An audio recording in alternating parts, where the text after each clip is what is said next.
of interviewing Pat Casey with SunTrust. Pat is the regional manager in the northeastern section or mid-Atlantic section of SunTrust. He runs 22 offices, does over $1 billion in volume. Good morning, Pat. Good morning, John. How you doing? Unbelievable. How's Sparky? Doing great. Tough night lately. For our audience out there, Pat just they lost their dog of many years, so hopefully this will be enough interview. My condolences. Well, it helps you focus on things. When you talk about relationships and family and friends, and even as something like a family dog. You got to live life to the fullest, and when you call my voicemail, you get that carpe diem. You got to seize the day every day and take advantage of it. You never know how it's going to be. Yeah, that's right, exactly. Hey, let me ask you, starting off, the audience that we'll be talking to today, obviously, are the regionals and executives, but I always like to start the interviews with asking people pretty much where they came from and how they got in the business and how you got where you are. So why don't we kind of start there? Well, it was kind of a natural involvement. I mean, I graduated from Duke University with a degree in economics back in 1974, so I'm dating myself.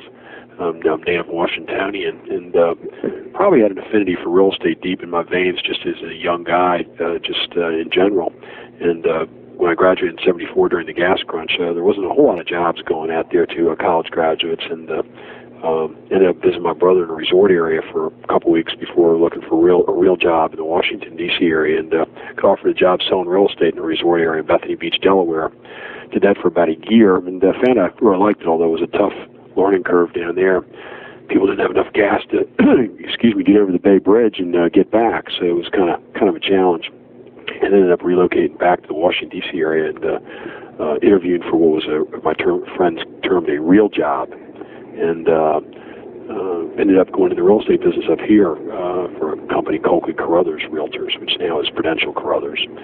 And did that for 4 years and was, I think, reasonably successful in doing that and really enjoyed it.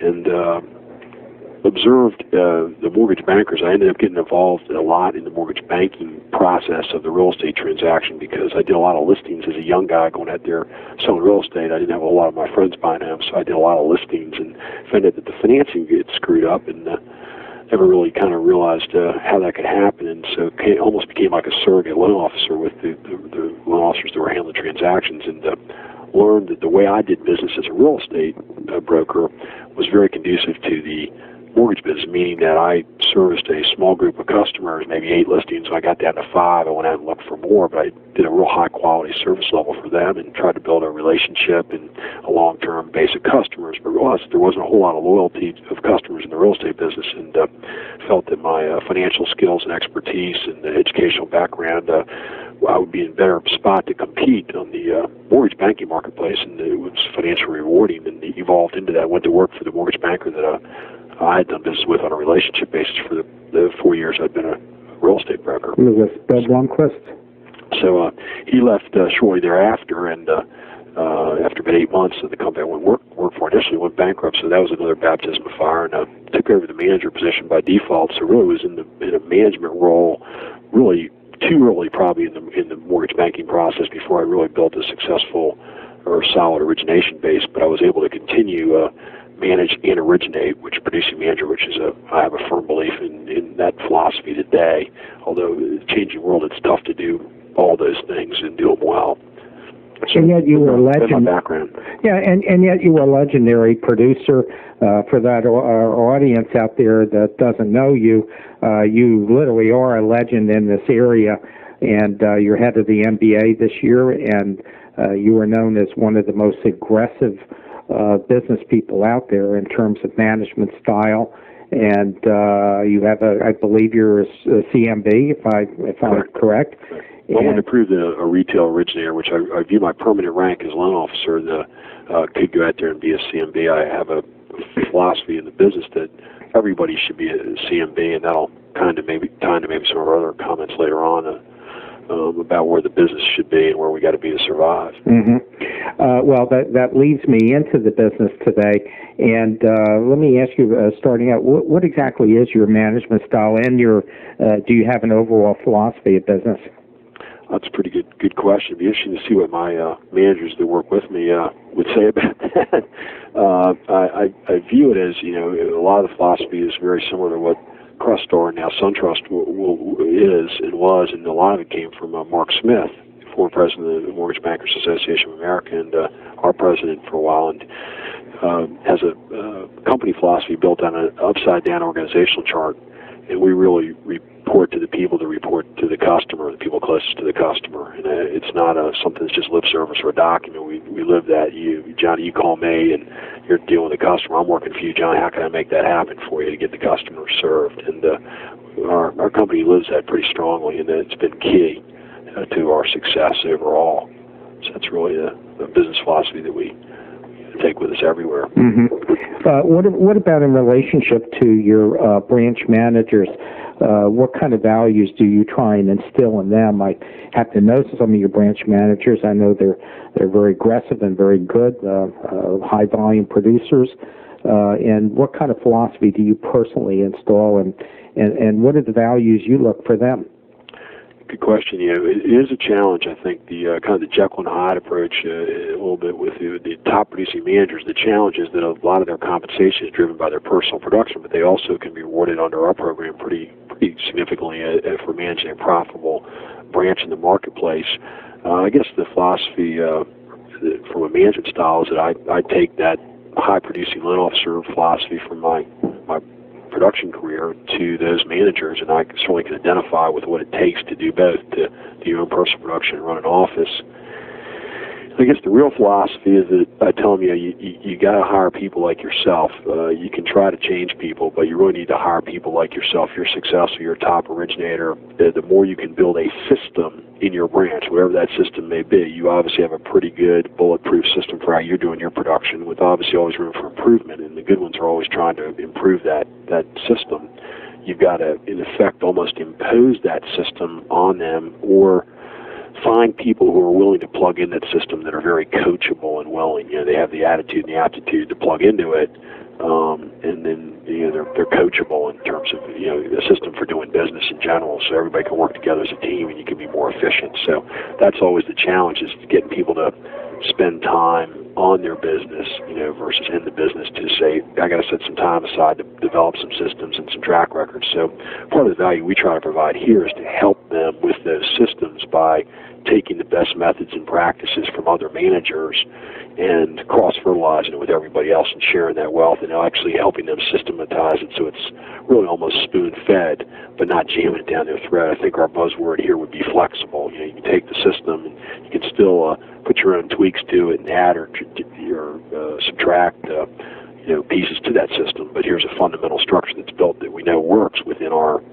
company and how we do business, and take it and apply it and expand it throughout all your originators and to be quite frank, your inside salespeople. We only have two jobs in the company, inside sales and outside sales, and hopefully some of those inside salespeople want to be outside salespeople in the future. Well, you've talked in a general sense on your expectations, but how about being a little more specific as far as some examples in how you manage a typical branch manager? Well, it's almost like your children, John. They're all different, and I don't view it as management. I view it myself as in a coaching role, to help them facilitate a sounding board many times the dialogue like you and I are having right now. Hey, how can we approach a problem?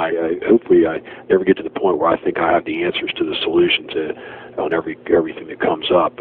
We do find ourselves more and more being in an HR situation, so a lot of the specific examples are helping them work through a performance issue where you're basically moving somebody up in their performance, to an improved level or out. And that's always a challenge and accountability when you've got top producers that expect everybody to operate like them, and that's not going to be the case. So that's probably one of the biggest challenges. Again, providing the infrastructure. This is a little bit of a tangent, but we have an aftermarket program that we instituted, on a regional basis, and stays in touch with their customers for them, which for 5 years after closing, that consistently solicits those customers for when they're going to re-enter the real estate market. which provides a nice safety net or infrastructure for these producers for creating repeat business from those relationships without them having to do anything other than maybe pick up the phone and say hi every once in a while and to follow up on a marketing piece that's gone out. So I like that a lot. That's freed up the people quite a bit to focus on the daily operational tasks at hand. It's problem solving. It's solution problem. It's just putting two heads together. And many times my goal is to have them come up with the solution. What's the solution that's going to work for you? Here's a couple of avenues we can go down. What's going to work for you? And many times in talking through it, like anything, they come up with their solution. So maybe a specific thing. I think on the recruiting front, I kind of talk about recruit, train, motivate, retain. That's really our job, along with the producing managers, are pre-app and pre-qual and or app taking a loan application. If they're not doing that, or creating referrals, they're not doing the most productive thing. So recruiting is an area where we try to help, where I become in effect, take a senior salesman role if they need me. You want to bring in a third party, just somebody differentiating, or maybe even what we call the big cheese factor. They want to meet the big cheese to make them feel important, which is important. And I'm going to be involved because in the upside organizational chart, if their manager's not available, I expect that originator to have the ability to call me, page me, 24 hours a day, 7 days a week. Got something, we'll get it done. Obviously, want to get it done through the manager for a lot of reasons. You want to create a learned helplessness there, where the people are starting to call you all the time, and the manager's not in their position to leverage their strengths and manage the office. Yeah, I have a question with regard to that, and that is, if you look at some of the published list of top performers around the country, and we all know that not everybody that's a top performer either chooses to participate on the list or is on the list, it does strike me and that you have more people on these lists than anyone else in your region, or really almost anywhere else in the country. And I just wonder, and I've interviewed quite a few of those people, Ed Navarro and Rod Flowers, some of your top producers, and I'm just curious how that happened. And by that I mean, not to lead you on, was this something that where your branch managers hired and trained these people and take a certain measure of success? Or was it in the process itself where you went out and looked for the best people that you could find that were compatible, with your company? Yeah, I think they come and each one has a different story attached to it in terms of how they got to the company. And then the key is what are your efforts on a daily basis as the manager to keep them here? And that's, of course, supporting their efforts. And I think it's a if I best described it, it would be a like-mind philosophy. And I think that you and I have had many chats over the last year or so, and I think we have a like-mind philosophy about just the world in general to a certain extent. We may differ on specific issues, but these are can-do players. I look for high energy levels, enthusiasm, things like that. I think, not to be too presumptuous, but success breeds success, and I think people sense that when you're out there recruiting. That's why I think it's helpful when a manager's recruiting a top loan officer. They want to see the management chain that's behind that manager, that you can be there and be very credible, that you've been to the top production levels before, and how can someone who's never done that be able to support your business? They can, but I think it's an easier sell when you've done it and you're actively, continually trying to be involved in that type of high-level business. So I think that you tend to, birds of a feather flock together, a bunch of phrases, but that's, I think, tends to attract that without sounding too cocky or presumptuous. No, I think it carries over in business. I think what you're saying, Jack Wells at GE, would mimic almost exactly. I think if you look at the way the services are set up, the Army, for example, the generals, they don't come out of Supply Corps. They come out of the combat arms and people who have been successful within that. So I think in highly organized structures, successful machines, I think what you're saying is very germane. And being brutally honest, I don't think all the skill sets learned as a originator and then a producing branch manager, which has been my career path, is always necessarily prepares you for a regional manager role. So part of that CMB process and some other things is you have to be a continuous learner and pick up the skill sets, whether it be Excel, spreadsheet capability, or ACT database management, or software learning, or whatever. You've got to be a continuous learner, and I think the people that are continuous learners in any business are the survivors. To be frank, on Rod, Rod Flowers, who's I think one of the top originators in the country. Oh, absolutely. In terms of units, I had the mere fortune, to be quite frank, inheriting Rod. Took over a region that we bought a company, Loyola Federal, and by acquisition and through some structural reorganization, his area came under me, and actually had to restructure some people and put Rod in charge of the office. He was really just a top producing officer in that office, and he's done a fantastic job going from being the top gun producer in a company to also maintaining the top gun status, but also building a very profitable and successful office around him, which is fantastic. So really all I did with Rod is we shared a like-kind philosophy on marketing and efforts. So we just were fortunate, I think, more in a retention mode under that, recruit, train, motivate, retain. Rod, my management thing, has been more in a retain situation, that hopefully he stayed here as a result of the management support that I was able to provide, and certainly has opportunities to go elsewhere at any time. Yeah, and I've also noticed with some of your people, as kind of a backhanded compliment to you, I noticed in your very top level people, like Ed Navarro and Rod Flowers, and those type of people, when I do talk to them and interview them, they just finish spending enormous quantities of personal time talking to your other loan officers, having them down, really spending days taking them out and showing them what they do. I think that's fabulous, because in this day and age, as you know, a lot of loan officers are really, I'm not saying all loan officers, but I'm just saying a lot of the top ones are really rather selfish and just do not share. They're too busy accumulating.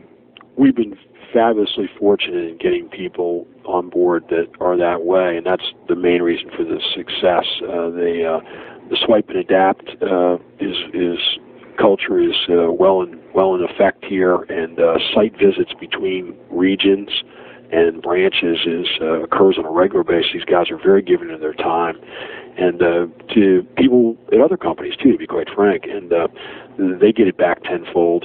They always get what I call the plus an idea. They've got an idea or market idea, and they swap it with somebody, and they get it back with the new and improved version. I mean, they just go ahead and benefit even more so. So, I saw that actually happen with one of your people. It's funny, I can actually be proof positive of this, that I interviewed Ed Navarro, for the listeners out there, one of the very top people in the country, in terms of performance and attitude and quality. I mean, he's just a quality individual.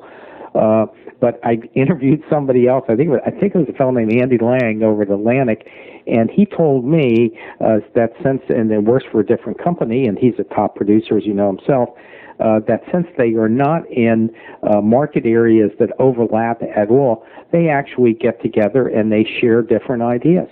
Absolutely, and they both benefit from it. And the good thing is, Ed, the good top people, they're confident that only a small percentage of the people are going to actually implement the ideas. You might share the ideas with 100 people and only 5 of them implement them, and that's kind of where I view my role in the regional manager. I think to be successful in that role, everybody has constipation of implementation situations, especially when you're busy producing, and I view our role to help people implement things, to cut through the red tape, the bureaucracy, and also just facilitate things and be an implementer. If they got an idea, and I think that I heard somewhere a quote that a idea without implementation is irresponsibility. So, I feel I'm irresponsible if we have a great idea that makes sense. If we can't implement it, I haven't done my job. And, I'm sure I got plenty of failures out there, but for every, 15 failures, we got, 1 or 2 successes that are hit some home run balls in terms of incremental business for us or quality of our work life. You use the word facilitator. That's a kind of word that Jack Welch at GE would not use. But I'm curious as far as your management style. Are you a hands-on, aggressive manager, or are you like, let's say, Forrest Moore Sr. at Mars Company? As you know, he was a very hands-on, and he would come in and lay down the law, and this is the way it's going to be, and this is the volume you're going to do, and then held everybody to very strict accounts. That's an interesting comment, John, being introspective about it and probably don't think about it. Interesting what the managers would say. Again, different for each individual.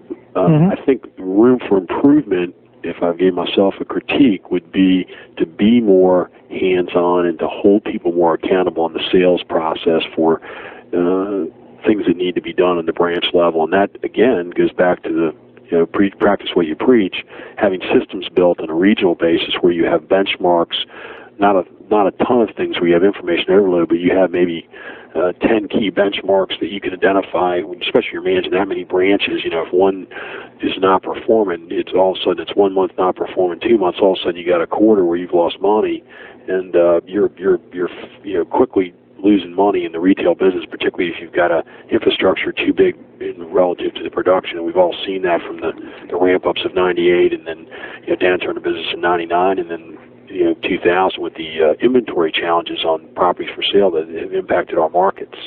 So you've got to have benchmarks and systems in place to manage that process, and that's probably an area that I struggle with, I work hard at, but unfortunately you get the same advice I give to everybody. You spend so much time in your business every day on the transactions that you need to take some time away and plan and come up with systems. With your manager's input, to be quite frank, if they've got some pride of authorship in helping develop those benchmarks and systems, you got a much better chance of everybody implementing them and living with them. And in training them, also, you got to train them and teach them what to look for and managing their P&Ls. The same benchmarks that they implement in their branches allows them to really, in effect, help manage the region collectively because they're all checking everything for you anyway. And then free them up. Give them the time to do that by providing some structure on some systems that they were maybe doing themselves. An example, that was that marketing piece. They may have freed them up from some things that we can do more efficiently for them, but still give them the ability to put their name on it, and they're still marketed, they're still positioned, so we're helping them build their relationships, and they're not feeling like we're threatening their customer database or anything in that regard. Yeah. You raised an issue in there, a small issue that I'd like to expand on. Because I know you to some degree, I know that you've been a very vocal critic of the quality of training that exists out in the industry.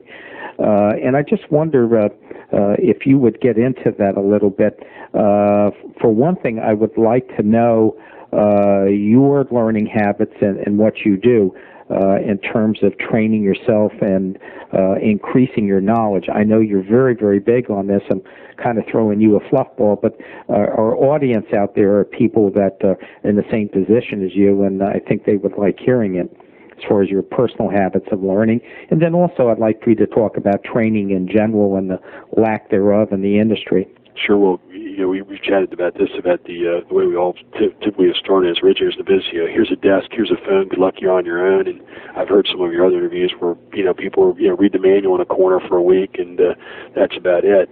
I'll launch into my where we got to be to survive in the mortgage banking marketplace. Please do. Forward, and what the profile or an attributes of a successful originator in 2000 at SunTrust and in the marketplace and in general. And going back to that, everybody should be a CMB.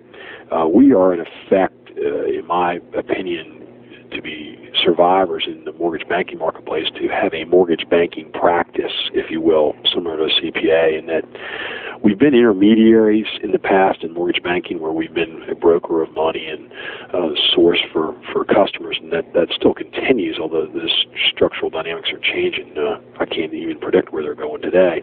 But we are becoming more and more of an infomediary, and for that term thrown around, and I think that's very valid, and that's valuable consultative advice that people still in this financial transaction, they may surf the web and do a lot of their information gathering and be much more educated as a consumer about the mortgage transaction, but they're still looking for that traditional advice from a financial advisor, a trusted one, if you will, to help structure the transaction in line with their needs. And in order to do that, let's face it, you got to know money, and you've got to know your product, and you've got to know the business, and you've got to that takes effort in training yourself in the financials and being a student of the game, if you will, even down to just as simple as completely dissecting a product when it comes out, whether it be an interest-only product or any type of mortgage product that's out there, and analyzing it from all different ways. similar to a CPA or financial analyst would look at it and be able to advise your customers, pluses or minuses based on your needs analysis of where they are going to be. One of the questions I ask consumers is, how long are you going to be in the mortgage? How long are you going to be in the home? When I'm going through an analysis of what might be the best product for them. And that's from the training standpoint.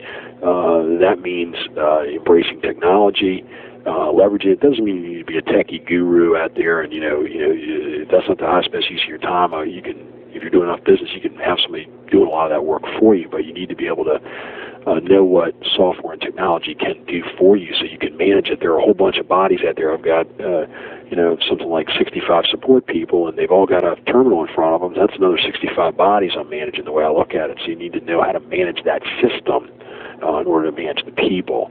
It doesn't mean you have to know all the intricacies of it. So you need to invest in that piece, and I think that's part of that, being the lifelong learner, if you will. Taking classes. They're great mental health days. Advice to people, take an Excel class or database or whatever need you may have. Take a class in technology and be able to learn it so you can embrace it and own it and really leverage it for increasing your business. I think that's where the traditional companies that embraced the XML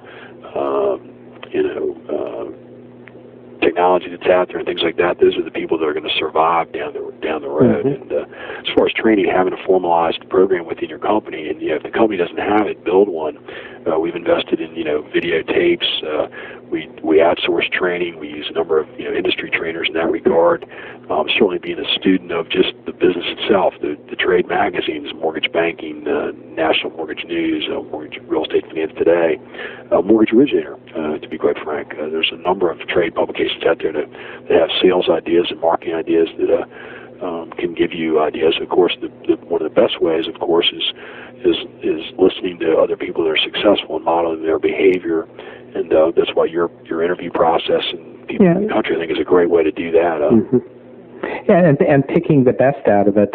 One of the things I learned as a producer, and then you did too, is that you never truly try and emulate somebody 100%. You listen to them and you take the best pieces out and you try it out, and if it works for you, you incorporate it. And if it doesn't work, you throw it away and you move on to something else.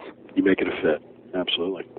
What are some of your personal habits? I happen to know that you're a voracious consumer of sales tapes, that you listen to tapes continuously when you're driving, that you take your free time and use it to the 10th degree. And I want you to talk about it a little bit, because I think there's value for a lot of the regionals and branch managers out there that, quite frankly, don't do this. Well, I think it's probably a replacement strategy for me, because not dealing direct with the consumer in the last 10 years in my regional manager role, where I was, the consumer keeps you very honest, John. When you're dealing with the consumer every day on a mortgage question, you certainly keeps you very up to date. It's kind of the baptism of fire. So kind of as a replacement for that, I've substituted that with learning what other people are doing and making sense of that, and of course passing it on to my people as I identify best methods and practices out there. One of the ways I keep myself recharged in the consumer arena is calling on builders. And again, in that senior salesman role that I talked about, when I help out a manager on a recruiting basis, when I come in and talk about the virtues of the company and where our platform is and what we can do to provide them to help them take their business to the next level. We do the same, fill that same role on the builder side, and that's primarily the bulk of my business development side, along with, of course, our bank franchise, which we're constantly trying to go deep versus wide in that and get some more business out of our bank partners. But on the builder side, you call in a builder, they're going to get you pretty laser focused on what's working in the marketplace and what your products are and what you can do for him, because it's a pretty straight business transaction. They're not an emotional resale home seller that's had their house for 30 years. They want to know what can you do for them to help them sell this $2 million inventory of homes that they got built. So that's where I get my direct infusion of kind of training and keeping up to date in the marketplace with what's out there, and being challenged to come up with new creative ideas. But the MBA is a great source too for ongoing information about what's in the marketplace too. They have online training and things like that we utilize quite a bit. Which you're running the local YMBA this year, right, for the Washington region? Yes. Which is quite substantial. It's one of the larger ones in the country. And so I know you get very involved in that. I'd like to bounce back a little bit to something that we chatted about just for a minute, but I'd like to get your opinion, and that is, why is there, and as proof positive of this statement, Freddie Mac and Fannie Mae and the NAMB and the MBA, they've all kind of gotten together, which is not easy for them to do, as you know, on this whole issue of licensing, which leads to a lack of training, which they've articulated very well, individually and collectively. Why do you think there's just a lack of training out there at all levels in the industry? I'm not alluding to your company. I happen to know your company is actually very progressive in that respect, but you know what's going on out there, and it's dismal. Yeah, always room for improvement. I don't really have a good answer to that question.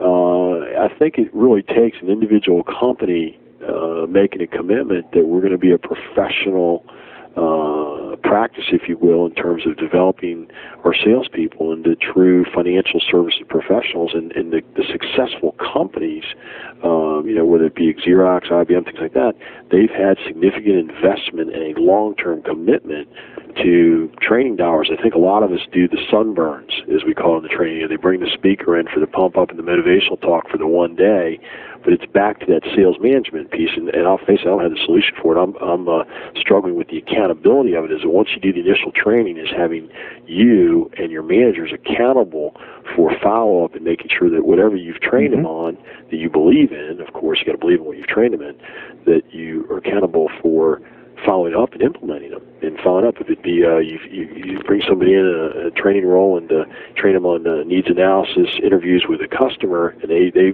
give you a list of 20 prospects that they're going to call on, over the next 90 days, you got to make sure that they're making those 3 of those calls a week to get to those 20 customers over the next 90 days, and that takes some discipline and some effort. And like I said, the more you build systems to make it easier for people to implement, you still have a group of people that are not going to do it no matter what you do, and those people you need to move them up or out. They need to do it, or they're dragging down the rest of the people. And we found out that's probably one of the biggest challenges in a management role, when you get more than 6 or 8 direct reports. Beyond that, and you've got offices all over the place, you've got to have real good people following up for you from a management standpoint, because you tend to have, we've got, I think, 85 some loan officers, and there's probably 25 to maybe even 50 of them in today's market that are not functioning at all 8 cylinders, and you've got to find ways to, help coach them, help them get to the next level,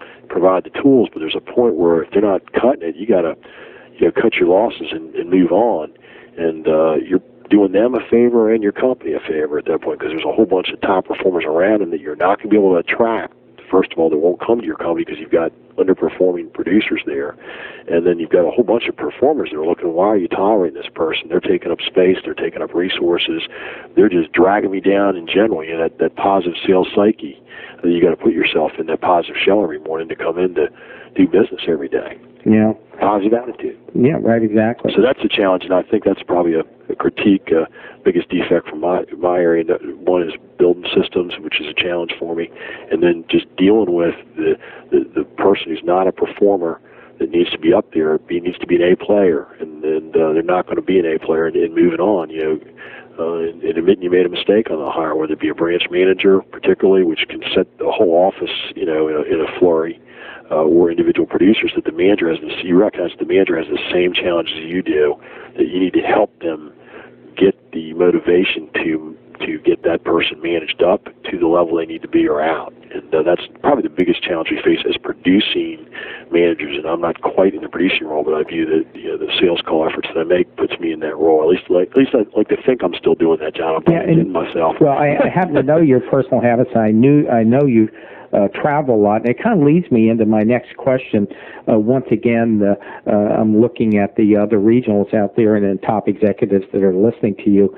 And that is because you run 23 offices, and I know how your days are structured because, I get up at 5. I know you get up at 5, and by 6, we're cranking into the night. And how do you manage 23 offices, understanding that there's just physically not enough time to be running around the car and visiting all of them? Although I know you try a lot. Right. I know you do. You're on the road an incredible amount of time. Yeah, unfortunately, all my offices are pretty much within a day's drive of where I am, so I'm not getting on an airplane, which is a personal goal for personal balance on the family side. And I will say, so it doesn't sound like a martyr here, we have 3 good area managers that work with one in particular, Mike on a project who runs our Northern Virginia. Yes, I know. Yeah, he's a I view him as a peer and an associate and a partner in our business here.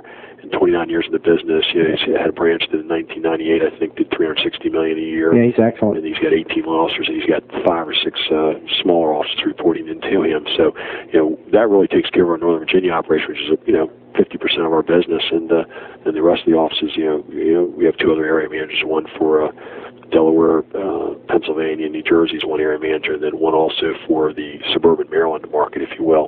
Which works out of your office. Yes, exactly. Yeah. So he's kind of stuck with me. I kind of like, guests and fish after 3 days. Yeah, it's very good. Kick them out. Try to stay out of their way. Try not to screw up this branch. But Mike has been a great business partner. He's been on board for almost 10 years. I've been here 10 years. He's a little over 9, and he'd actually been at the company a couple of years before, and we were able to recruit him back. So he's really helped build the franchise. And like I said, it comes down to it's a people business. John, there's a heck of a markup on furniture these days for people selling companies. I don't know, there may not be much demand for selling mortgage banking companies today. Mike is a tremendous partner in value. In an advisory role and talking over a situation where we got an issue facing us in the marketplace, it's nice to have those trusted team players around you that can come up with an idea, and he's always got another idea, as Ed does or Rod and everything else. And that's the value. As I said, you just throw them all in a room, and that's invaluable in terms of the training. And we work real hard at kind of our inner sanctum or mastermind group within our own managers, and to be quite frank, our producers. We actually had a meeting here yesterday for about 4 hours on our jumbo products. We literally spent 4 hours with lunch included and a working lunch going over some recent product releases we had, and went over some very realistic constructive recommendations corporately of some adjustments to those products that we think will make them more saleable and more functional, and to be quite frank, more operationally efficient for us, because they will eliminate, by mainstreaming some of the guidelines, will make them more efficient in terms of less exceptions being asked for in a volume environment. So that's critical when you get that kind of consensus from 10 top jumbo originators, and you write it out and you take some effort to make a realistic recommendation to the company. The good news is our management team in that upside organizational chart does a very good job of listening to those changes. And I think in a big organization, I think one of your other interviewers said, if you can't affect change, it's time to look at another organization, and we certainly feel confident we can affect change here at SunTrust. Yeah, and I think there's some danger in larger organizations like yours, and I'm talking generically, of course, where you can become ossified, where the management layers, too many layers, there's not enough information flowing back and forth, and actually can hinder your performance. And as you say, if you can put a good group together, you have good area managers, which happen to know, and certainly you have good branch managers and producers. But if people at the top won't listen and make those changes, it's all for naught. Absolutely. Let me ask you something about some of the training vehicles. I know you're big on Todd Duncan classes and on some of the other major teachers out there. I wonder if you talk a little bit, not so much about Todd, as that concept of using trainers and people to help your people. I know you do it personally. I know. I guess I could be described as a training junkie in the business ever since I went to a Tom Hopkins seminar in probably, I think, 1975. Yeah, he was great. I saw him back then. Yeah, sure. Young rookie realtor, and I think I spent $150 on tapes and came back to the office, and everybody looked at me like, "What the heck did you do?" And all the golden neggies, as they called them, telling me, "Why did you spend that money on those tapes? Those aren't worth the darn thing." And Gee, funny, in the Automobile University, I ended up listening to my car as I was walking around, driving around selling real estate, and I actually used some of the principles, even used some of them to get dates back then in my young single days. The alternative Okay. choice, I'm available at 7 or 8. Which would you prefer? A final close question. That's called the final close question. Exactly. Sometimes I had to start on Monday, to get that date for Thursday, but it did work out, and there's simple things in words. When you're somebody new to the business, there's no great salespeople are born. I mean, they're trained, and the scripting in the words, and that's true today. Skipping ahead a couple years, we recently used Dennis Black and are utilizing him in our company to do this needs analysis training, and also the telephone. More and more of this stuff is happening over the internet, and consumers are talking over the telephone, fax, email. So you're really, it's always been the case, you get the referral from that referral source from your financial planner, your realtor, builder, wherever your source is, but then they've given out 3 names, and then you've got to close them on the telephone, at least for the appointment, or create a value differentiation as why they should do business with you. And I call it the elevator speech. If you don't have a 30-second elevator speech as to why somebody should do business with you, you're going to lose a lot of times when you're talking to a consumer. And everybody's got to develop that, and that takes time and effort and scripting and thinking about it. And nothing canned, but it's got to be in your own vernacular, in your own comfort zone. But we're working hard on training that. So Dennis Black's a perfect example of some reason now to help us do that in the telephone skills. Mm-hmm. Do you find your loan officers utilize a lot of training vehicles? Or are they encouraged to? Yeah, we encourage them. We'll even. I'm a big 50-50 fan. Where if you're willing to invest in yourself, I'll go 50-50 with you on it. Whether it be a website or a database management program or a voice broadcast system to stay in touch with your customers, or a newsletter. I think that's. I got to stop you right there. Every interview I ever do, there's always one great idea that kind of bubbles to the surface. Whether people use it but don't articulate it, that's a fabulous idea. Where somebody invests half of it themselves. Yeah, and then they have ownership on it, because that comes back to that. It's called, I call it automatic accountability.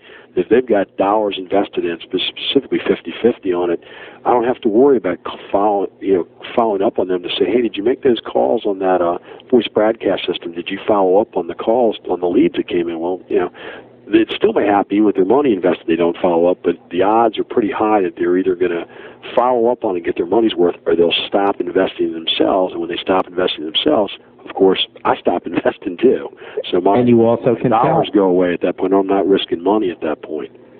All right. But how many, from a management standpoint, how many branch and regional managers and national sales directors are listing out there that probably don't utilize this? Yeah, they're trying to save that 50%. And the other thing I'll do, I'll even go the 100% route on an idea that I think is really good. And I've had plenty of ideas that have failed. I call it the focus group of one, where I just talked to myself and thought it was a great idea, and we implemented it. It failed miserably, and you're quick to kill it. I'll invest 100% sometimes, where I've got a real good early adapter that probably will do a great job with the new idea, but maybe isn't willing to put their own money in on it. And I want to try it out, but I want to put it in a good incubator. I'll say, look, I'll pay 100% of it, for the startup here for the first couple months, and then if it's working, we'll go 50-50 down the road. But if you do me a favor and try it, and that's been successful getting people to try it. I also know that when these guys come to me with a good idea, they've learned that they're willing to write the check for it. That's a pretty good sales pitch to me if they're willing to write a check for 100% of it to implement something, and it works on the other side too. They're real smart at presenting it that way to me, and they usually get that 50-50 out of me if it makes sense. How do you manage your day? Because I know that your schedules. I happen to know your assistant. Your days are literally booked to the hour. I guess that's the challenge. Our time management piece is an area that I struggle with. The interruptions and overbooking yourself on appointments and things like that. And also, I use the example that with the number of people we have, you could literally come in and have your office empty and your desk cleared and nothing planned, and just kind of twiddle your thumbs at 8 o'clock in the morning, and you'd have 5 personnel issues and 5 things to do. More and more, one of the other challenges, along with the systems and managing people up or out on a quicker basis. Probably the third biggest challenge on the time management side is going to time blocking, and I struggle with that. I'm actually, we have a regional team of my support group in the region team. Our ops manager and my assistant are going to again use that outsourced training. The company actually exposed us to this at SunTrust. Down in Richmond, I went to a training class and through a priority manager company that helps you with time management and task management and delegation management, and we are going to go as a team and do a training class on site in McLean on June 5th to do exactly that. We're going to spend a day and spend some time on our business about how we can be more efficient in managing our time and our task management, which is a challenge today. The whole thing of information overload of just managing your schedule and your calendar and utilizing the technology that's out there, and how do you manage that and put other people in a position to help you manage your time better, meaning your assistants and things like that. So we're going to spend a whole day just talking about that and how we can our interdependencies as a regional team, on the 5 or 6 people on my regional team to work better together and manage our time and our interdependencies. So it's a constant challenge. I try to get the tough things done early. That's the best thing I can do. Is I got 5 or 6 things, I've been using the Daytimer system for about 15 years. I've tried to go to the Palm Pilot, but really haven't fully implemented that. But the goal would be to get it more, again, leveraging technology in terms of just managing your tasks and your to-dos and your sales call follow-ups.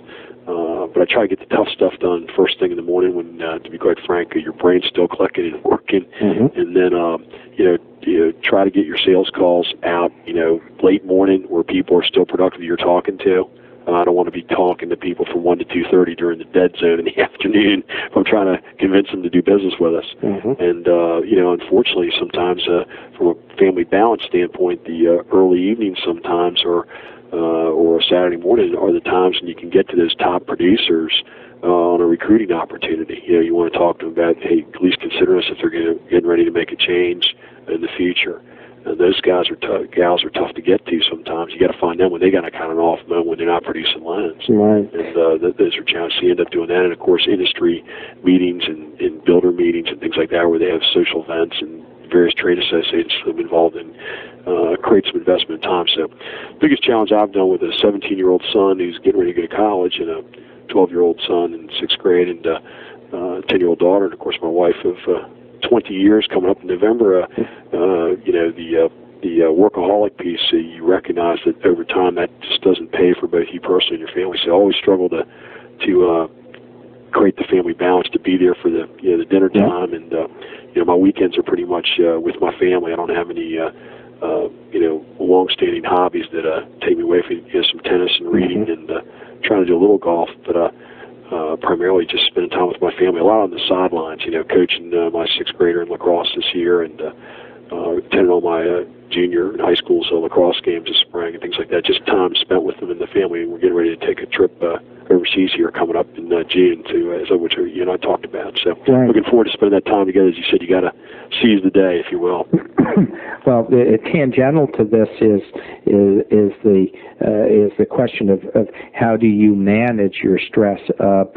Anybody listening to this knows that you're a pretty frenetic guy, and you're very intense. And for those listeners out there, he's like this all the time. But it does raise an issue of how you do handle stress. I think at your level, and having been a regional manager for 2 large companies myself, I know that stress is just it's a horrible thing overhanging yourself if you can't solve it. And I just wonder, you have a little bit of advice for the people out there?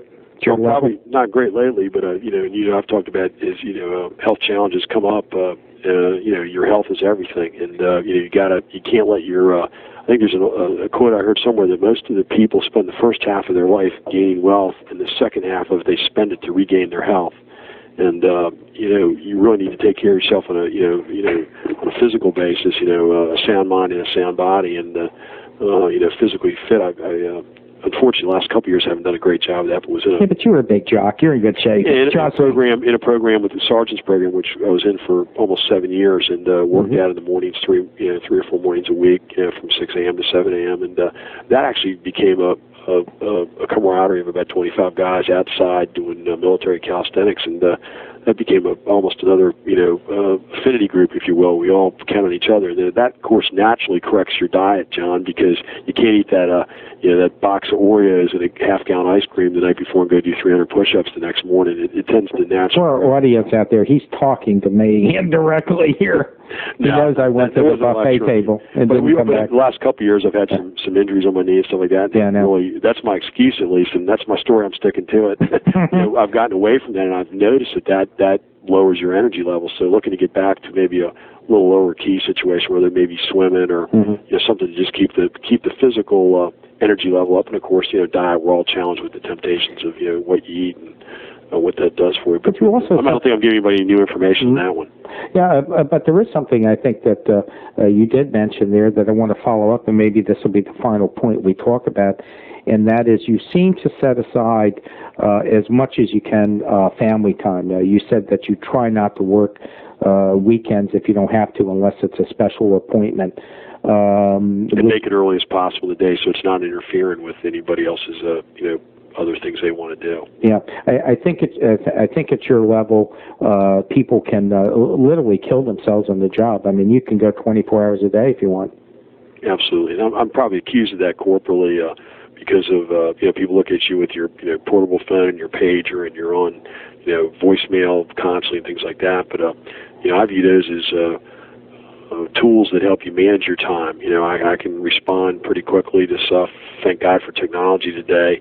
And, of course, virtual adjacency, you can work out of the home office, and get a lot accomplished. If you've got a laptop and a fax machine and, portable phone, you can do a heck of a lot from a lot of places. So you're able to balance that time, these days, particularly if you're going to another office or something like that. You don't need to always check into the main portal, if you will, to get something accomplished, which is, and you have good people, too, that know what to do, and that comes investing some time in training them. So, I do that family time and do value it. Unfortunately, the last couple of years, I've valued it pretty hard, and that's paying off in those relationships with my family. And they may be interested if you did interviews with each of them. They'd probably say, "Oh, he's just telling you that that's you're just kidding on that one." But I do make it a point of not doing business in front of them, and that's as simple as not listening to voicemail mess when you get your kid riding in the car with you. You just do that, and maybe I'm doing it at 10 o'clock sitting there in the driveway, but I'm not going to let them see me.